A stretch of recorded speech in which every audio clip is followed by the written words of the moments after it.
The Ensemble podcast is intended for professional financial advisors. This content is created in partnership with our sponsor, Zurich Australia Limited, ABN 92 000 010 195 AFSL 232 510, and is limited to publicly available information. Before acting on any general advice, you should consider whether appropriate and obtain financial advice from a qualified financial advisor. Ensemble does not hold an AFS license and does not provide any financial advice or services or endorse any general advice. If a PDS or IM exists, you should obtain a copy and review it thoroughly before making a decision. Hi, I'm Andrew Rocks from Ensemble, and I'm thrilled to be bringing to you the podcast Engine Room that's devoted entirely to the practices or the business of financial advice.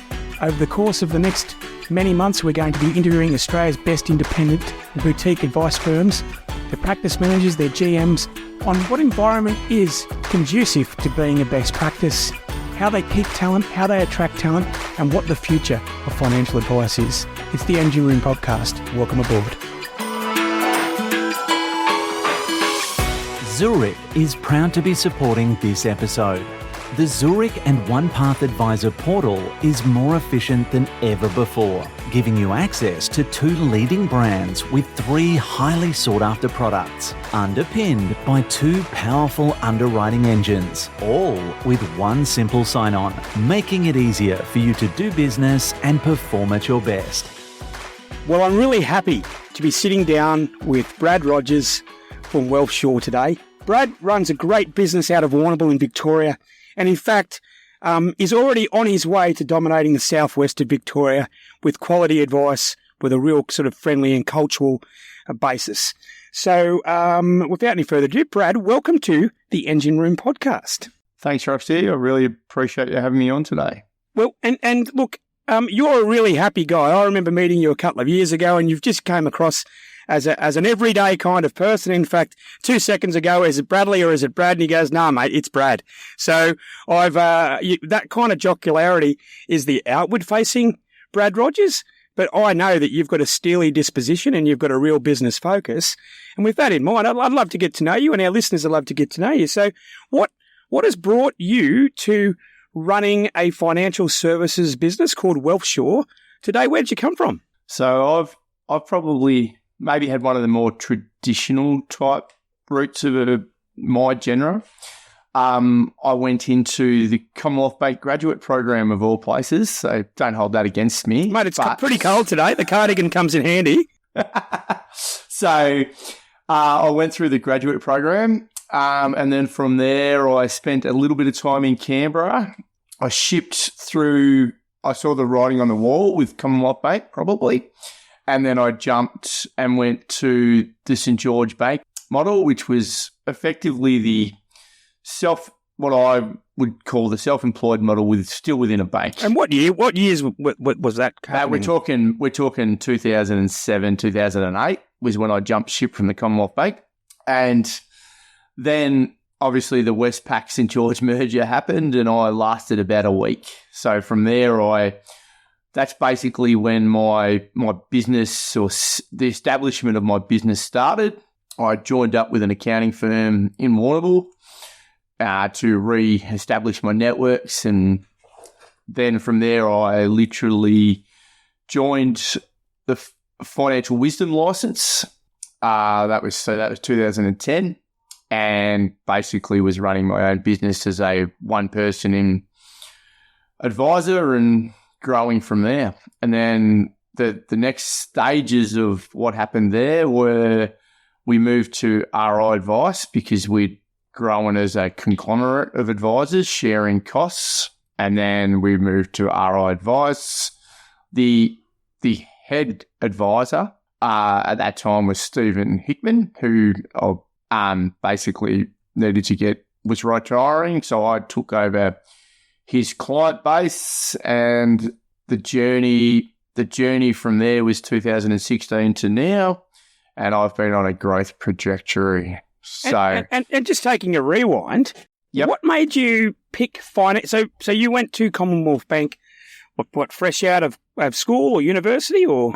Fresh out of university. Okay. I was actually, no apologies, at university to Aviva, so Norwich Union. I spent 12 months in their finance team where I started the Diploma of Financial Planning, and that's gave me the into the graduate program. So why financial planning? Part of it was potentially Dad.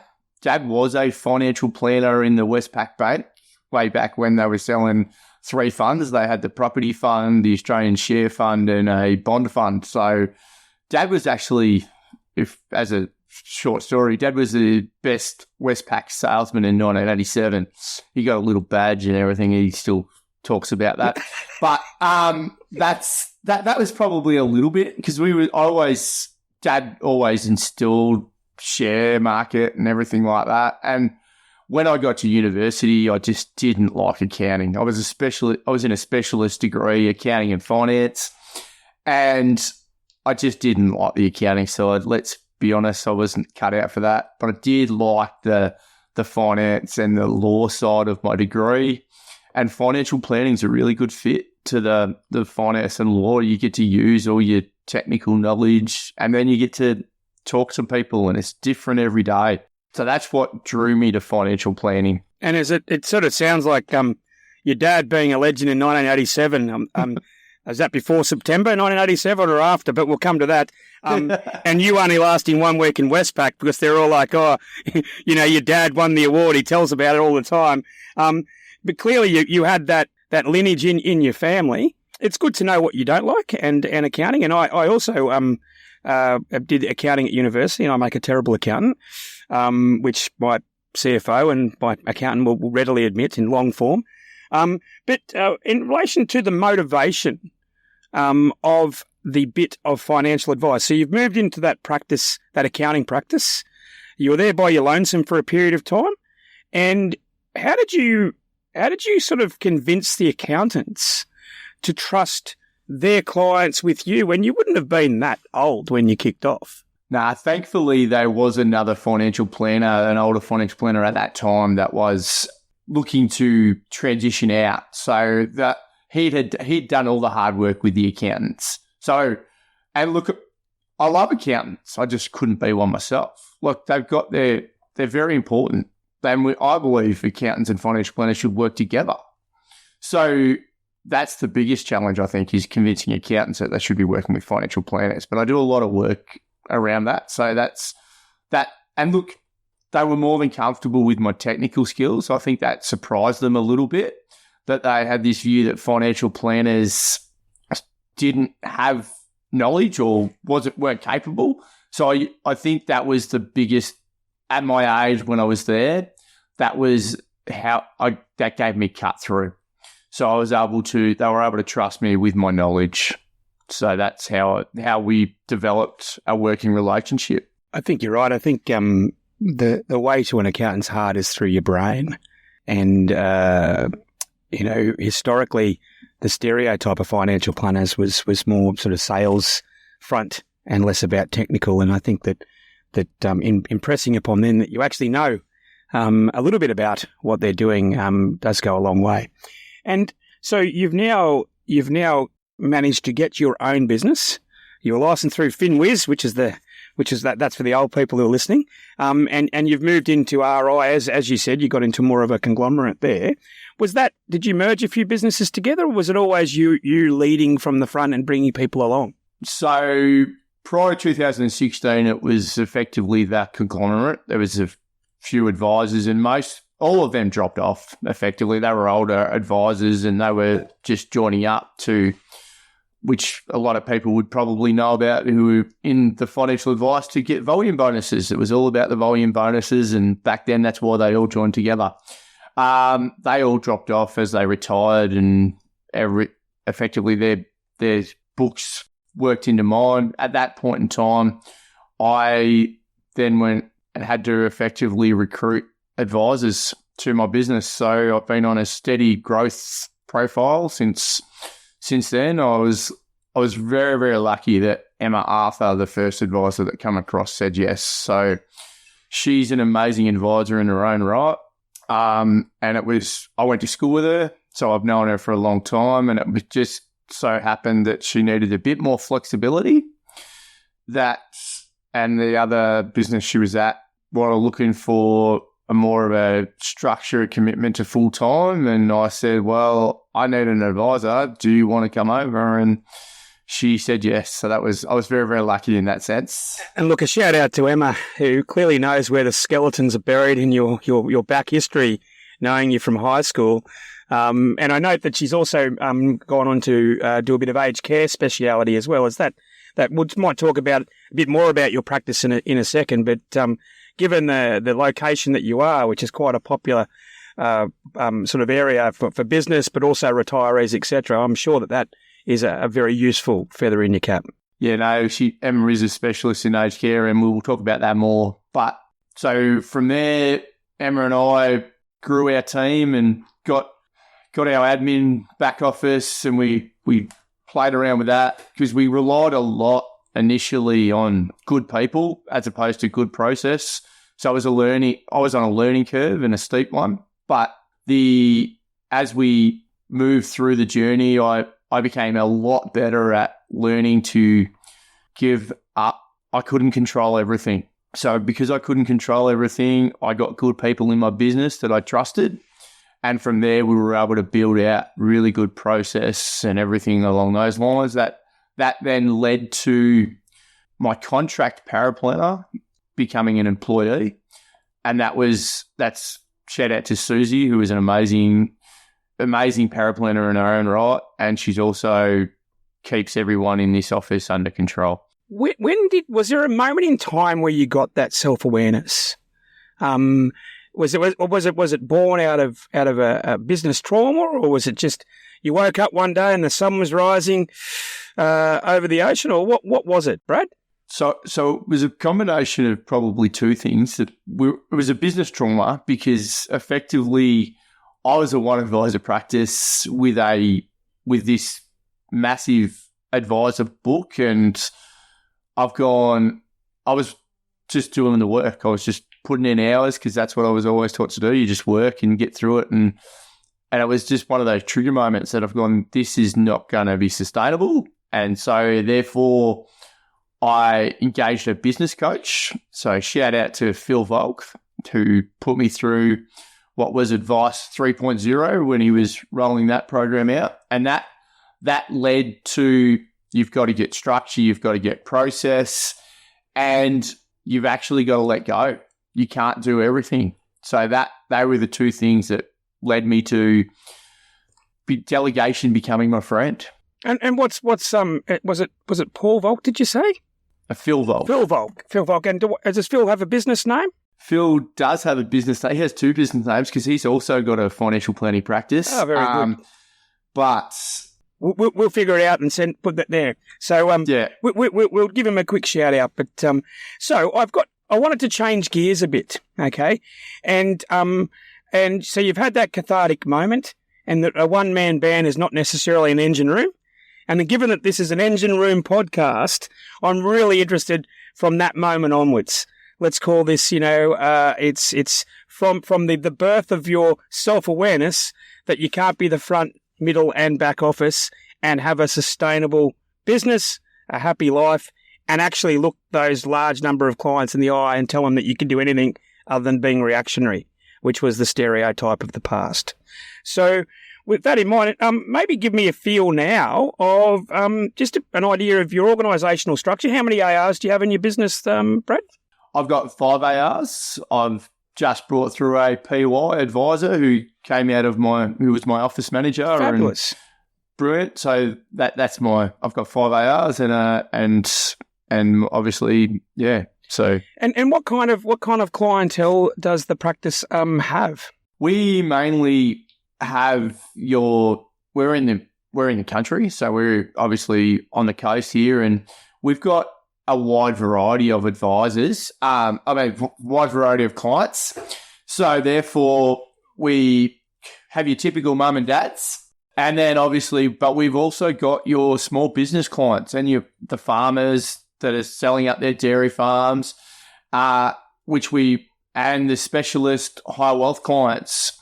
We've also got a niche little market because mainly off the back of having Emma in our business, but we've got nearly every aged care client in the district walks through our door. So if you're passionate about aged care, every aged care client nearly comes through our door. We can hand on heart say that we've got that niche covered. We do insurance. Obviously, I've come from an insurance background, so I like to think of the technical side of the insurance rather than the sales process. So I'm really big on the advice and the right cover and making sure clients understand, as opposed to just selling some insurance policies.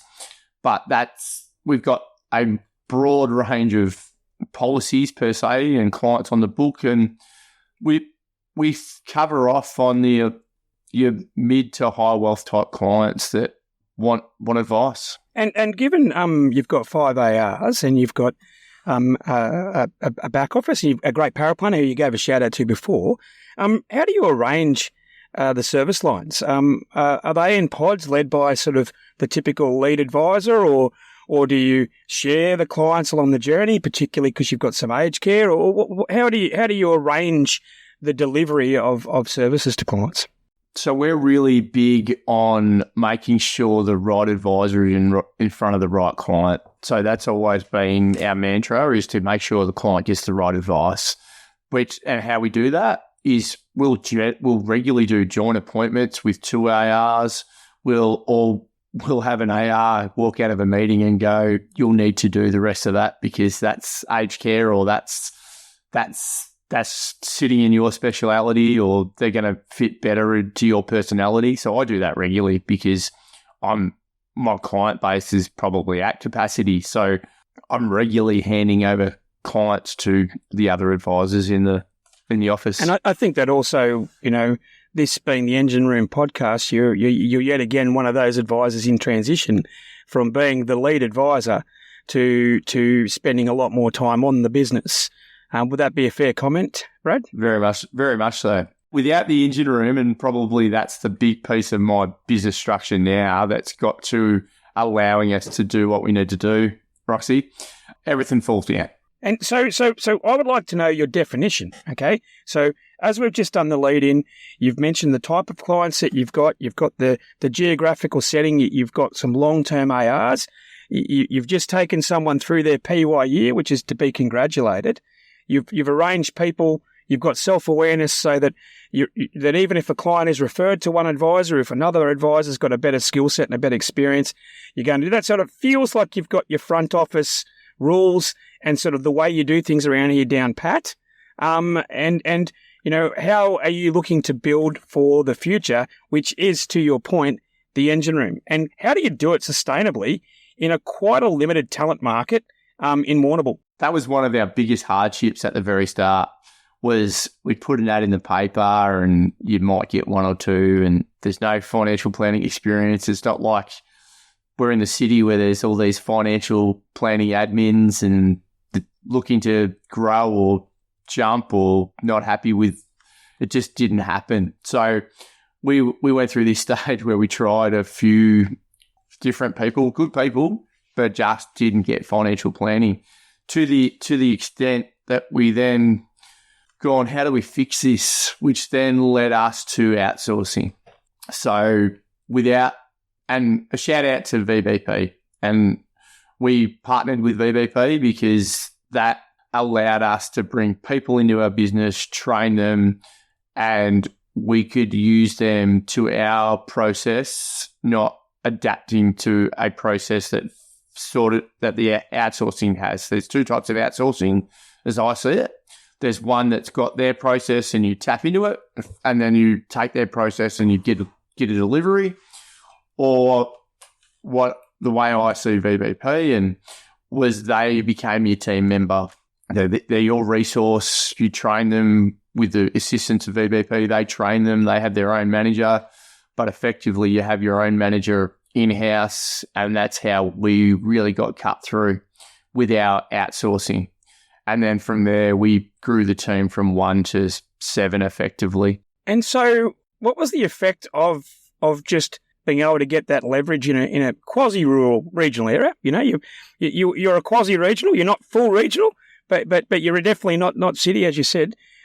Just getting that ability for your advisors to have support What has that allowed? How has that changed their output and their, I suppose, focus? So I put it to that gave us the foundation of our business. So we got the foundations right, which then gave us the growth trajectory, which allowed knowing that we could see clients and knowing that the advisor could spend time with clients and not do admin, not do applications, not do to the point now that I've got all my advisors literally seeing a client, writing a file note, and the back office handles everything else. And how do you manage to maintain a culture, albeit you are part of the Victorian cohort that got a crash course in working remotely during COVID? But how do you now perpetuate a culture of togetherness and the WealthShore way from effectively different offices and down the Microsoft Teams or Zoom lens? So we have structured meetings, and we're big on. So we have a structured advisor meeting, we have a structured whole team meeting, and it's all about bringing the team together. But just because they're on a screen doesn't mean it can't be. And not every one of those meetings is a work meeting. We'll have just a chat meeting where we get to talk to the VBP guys and know what they're up to, and they've effectively been part of the team. Just because we're not side by side in the office, they're still part of the team. And I know that they're having little within their own admin groups, they're having team huddles, and we've got team chats going around constantly, which I have to try and work out how to turn off because I don't need to see all that they're talking about. I've learnt some of the lovely Filipino language, and some of the language I probably shouldn't have learnt, but that's just part of having team members. And just because they're not in the office, that's irrelevant to our culture. They're still very much a part of it, to the point that we brought our first VBP, her name is Char.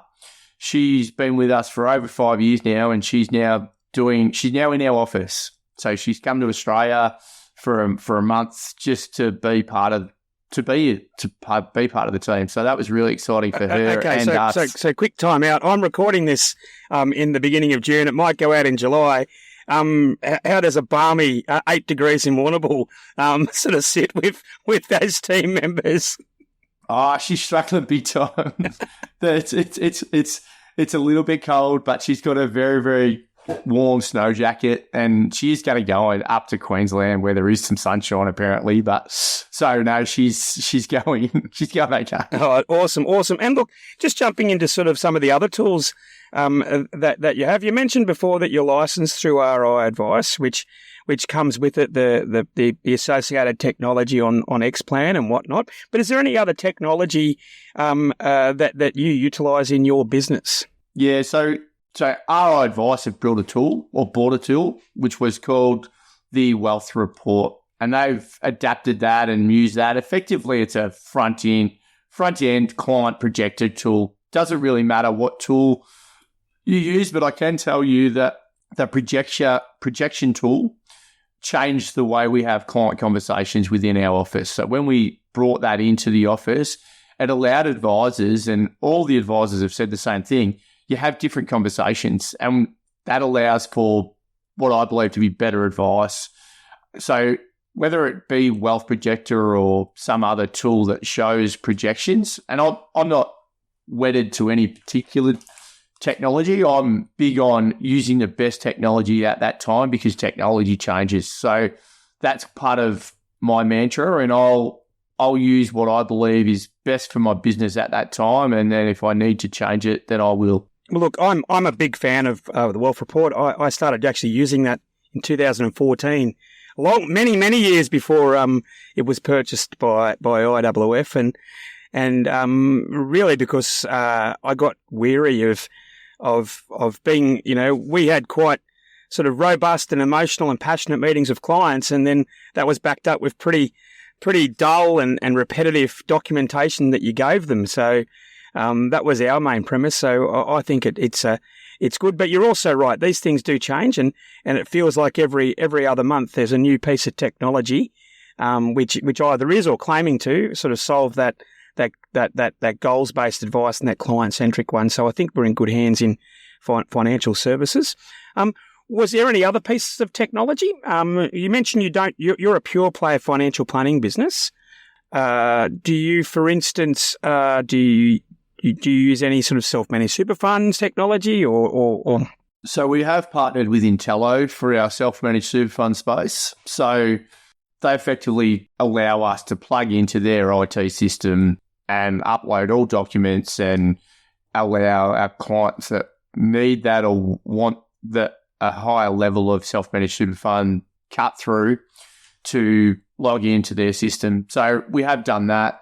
We're not a big self-managed super fund financial planning business. We've got the skill set within a couple of our advisors to do that, but we definitely partner with someone who specialises in that more so where we need to. And what about, you mentioned you did some life insurance. I think we would be remiss of me not to ask how you managed to do that in a profitable way. Doing life insurance in 2023 is completely different to when you first started, for various reasons. Is there any kind of product providers who lean into you the most from a service perspective, or is there any thing that you think that they can do as a cohort to improve and increase engagement on the advisor market? I've had lots of conversations in and around this. That one of the components is the compliance overlay that sits on insurance advice now. That if you're going to need advisors with the compliance and the technical skills to give advice. That's how you can do it profitably. Because if your advisor knows how to do it, and we give them the structure, so we give them a really easy, simple structure in our business. This is how you do insurance, and this is how you can do it profitably.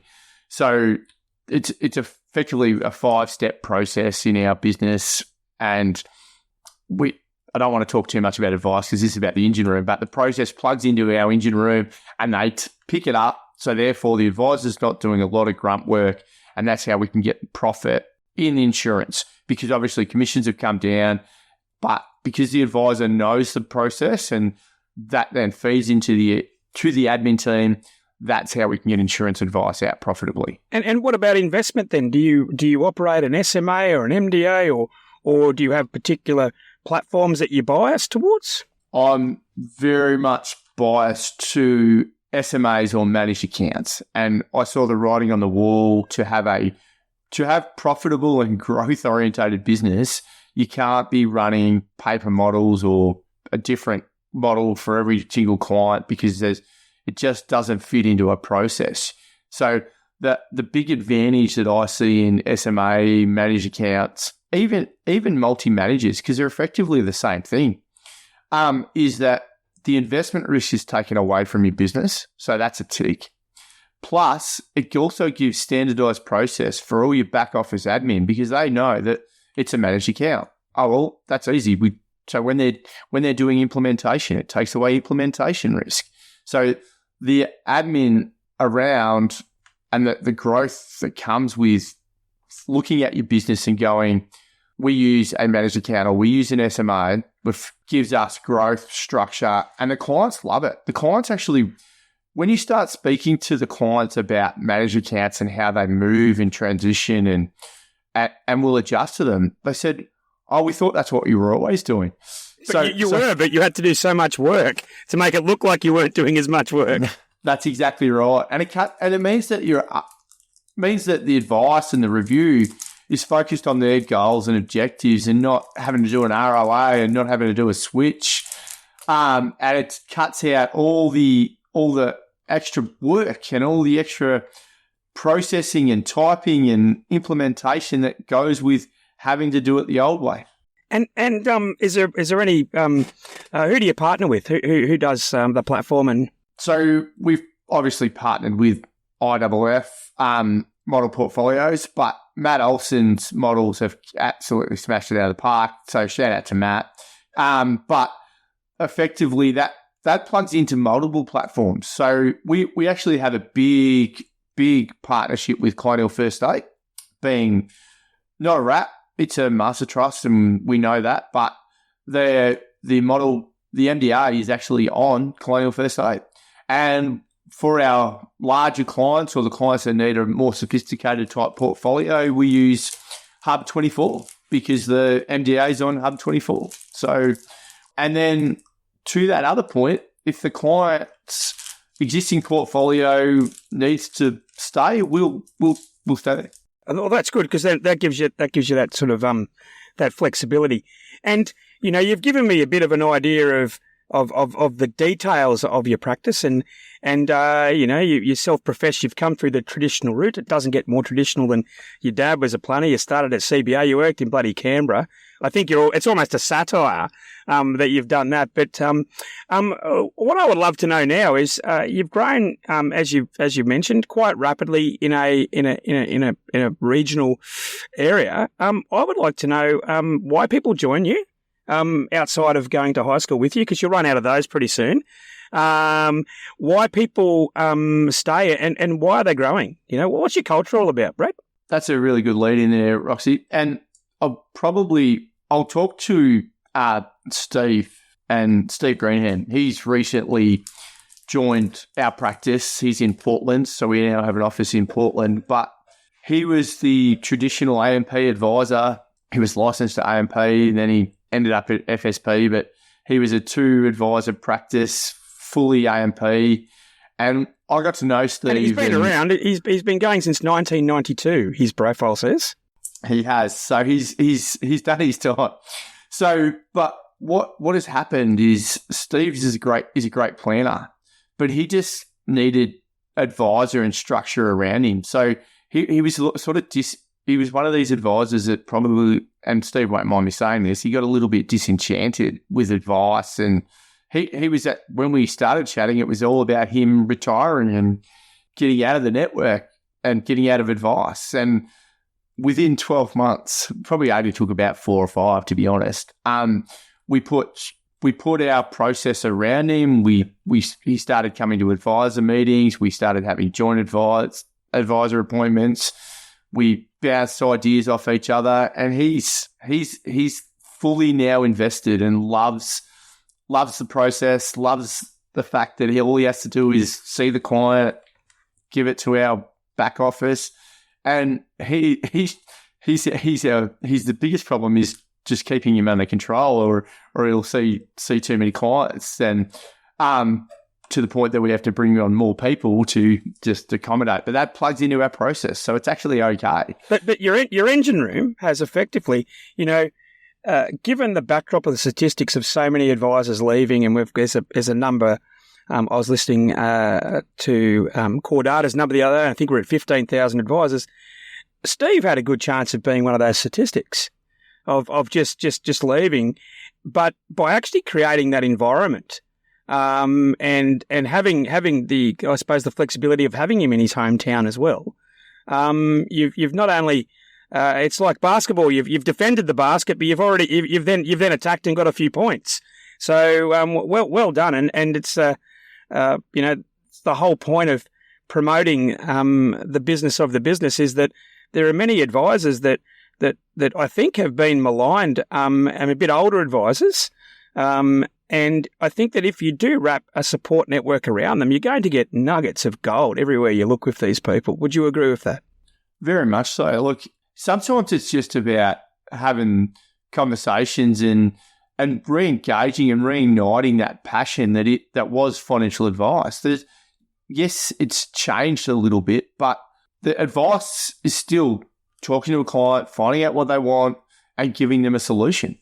And then getting the client to trust you. You don't lose that ability, I don't believe. It's just, how do we re-engage? How do we reinvigorate? And my whole ethos when I started this build process was, I want good people and I want them to be happy and have fun at work. So my staff are my biggest asset, and we spend a lot of time working out what they need, what they want, and within business structure, of course, and process, but the staff are my most important people. And I was just going to say, when you say you want to get good people, do you have a structured recruitment process to get good people, or you just figure you're a good person and I'll hang out with you? What's what's the WealthShore way of bringing people into the business? The first part is having a chat, getting to know whether we're going to be. It's a bit like bringing on a new client, is how I see it.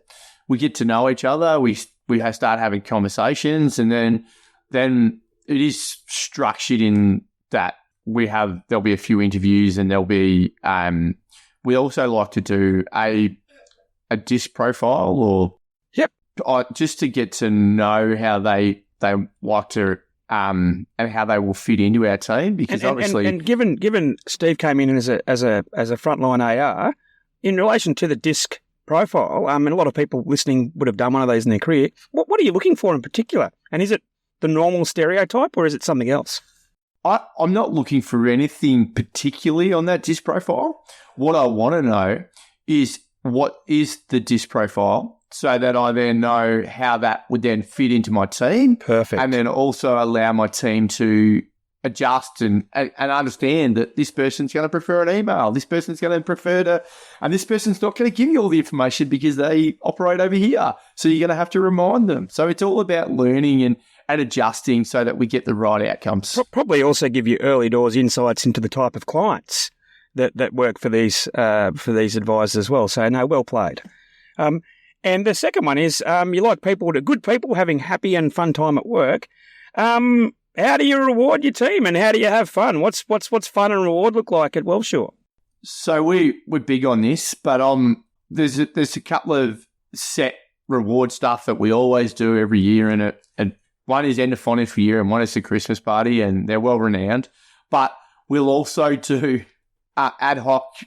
We very much enjoy birthdays, so birthdays are very well celebrated in our office, and that becomes morning tea, and that is a celebration in itself. And good work where we can see that people have had a lot of, where our load has been very, very high, will be rewarded with especially for the ladies, they like that we've got a lovely deep blue. Shout out to a local Warrnambool Deep Blue Spa. We'll send them down there for a relaxing afternoon and give them half a day off, just to go, yep, we really do enjoy. We can see that you've worked hard. Here's a break. So we do that as well every now and then. That's ad hoc depending on workload, but we very much do that. And so when you're sitting down and doing your strategy, and you've got your engine room involved, you've got your customer service people, your para planning, you've got your global team onshore, offshore. Do you set these down on quarters or 6 monthly? And is there like a team goal that you set? And or how do you convey the overall corporate direction as the leader of the business? So that's been a recent shift in our business to make sure that we keep continued growth. But it is now that we have now set down with all the team, and we're doing it 6 monthly, and just aligning to what our effectively our EBIT. We've told them what our end goal on EBIT is, not the actual total number, because I don't want a total number. I want profitable business and growing. So they're fully aware and understand some of the financials within our business. And obviously they're sat down every 6 months with a formal process with my business manager to check in on what their growth looks like, what their performance looks like, what's their direction, so that we're all growing as a team. I don't want, some people just want to do their job and be whatever, but we're very much, if they want to grow and they want to become advisors, as proven with Kate, bringing Kate through the PY, or they want to become paraplanners, or they want to become office managers, that is a structured process, and we do that. So from my personal history and my observed history in talking to a lot of planners, getting that accountability from across all parts of the business with people, and making them feel like that if they've personally achieved, they've moved the dial and the business is critical. Is that what you mean by sitting down every 6 months? And that's with everyone. That's with your back office, your engine room, the whole thing. And do you feel that since you've been doing that people who potentially are behind the scenes feel a bit more rewarded? Yeah, very much so. And part of that was to also probably transition, and we're in the process of establishing an ESOP so that rewards everyone who wants to and who we give access to will then have ownership in the business. So that was part of it. It was a transition to then sustain growth and have buy-in. So well, I've seen a lot of businesses, and the fact that you've got rhythm, cadence, you're getting the right people doing the right things, you're disclosing financials, creating accountability, and now you're offering up a share in the game is the cornerstone for growing a business. And a bit later, I'm going to talk about your vision for the future and your growth plans. But from what you've mentioned there, you are looking at doing that. I just had another question. Financial planning is a very rewarding business, and we associate a lot with making people money. But do you or do WealthShore have a charitable program or a giving kind of program? If so, how does it happen, and how do your team members get sort of invested in that? I've always been big on giving back to the community. I've got two specific charities that I probably have a focus on. One is what is a local charity. It's Peter's Project, and they raise money to build a cancer centre. So they've got we've got a world-class cancer centre for cancer support here in Warrnambool, so that people who have cancer didn't have to go to Geelong or Melbourne. So I give them free advice. That charity went on leaps and bounds. They raised more money than they needed to build a multi-million-dollar building. So that's close to my heart. And that also feeds into pro bono work with Cancer Council. But the other charity that's pretty close to my heart is MS. So obviously MS is Australia-wide, but there is a local Warrnambool MS support group, and I'm very much help them out and passionate about that. And why? Was there any sort of triggers as to why you picked those charities? My wife has MS, so there's a background story there. But yep. That's why I'm very, very passionate about that one. So, and she's obviously there to support other people in the town, but she went through that. She was supported, and now she's one of the ones giving the support. But a big part of that is making sure that we. I just see that as financial planners, we're very, very lucky. So where we can give back, and that's probably something we all should do as financial planners, and I think we do. The problem is we just don't. No one hears about it. I think you're completely correct. The giving, I suppose the perception of financial planners is not the reality. The perception is, the Wall Street style person. The reality is local people working in communities, helping families solve their financial problems, giving back exactly how you've done. You've just mentioned two things that you're very, very local and obviously a heartfelt sort of story in relation to your own family and your wife in particular. So, thank you very much for sharing. And I think that people who are making a choice as to where they want to spend the majority of their week, which is also called employment, are drawn towards people with purpose, compassion, and empathy, as well as that business knowledge. So it's clear that you're really focusing on that southwest Victoria. Now, in saying that, you've grown your business from X to Y. So the growth story, when did it start? Like, when did it accelerate in reality? And that's the first part of the question. And what's your vision? What's your vision for WealthShore? And also, what's your vision for, as I pointed out, the engine rooms? Or I know you've got someone involved in operations and practice, but where do you see the composition of financial services firms in the future? Growth profile started in 2016, and that probably was when the transition arrangement with Steve Hickman, and we ended up with what we did, and that was a rough base of, I think it was around about 800,000, and then we've managed to grow that to nearly 2.5 turnover. So that's been the growth profile since 2016. It's been on an upward trend, and it's continuing. We've got the processes now, back office. So as we get more clients or we get another advisor, we just can plug more people into that engine room or back office admin, so that we've got our processes so that they all just tap in and it continues on its merry way as we need to. And that may be offshore and it may be onshore, depending on what the needs of the business are at that time. But we all tap into the same process. So that's really important. Do you have an opinion? So you mentioned you've now moved I suppose the awareness towards an EBITDA percentage, not number. Yep. You are a growth business, so there's probably some reinvestment into the now for build the capacity cup. But what would you say would be an aspirational EBIT number once you do get to a maturity state? As far as percentage. Yeah, percentage. So I want it above 35.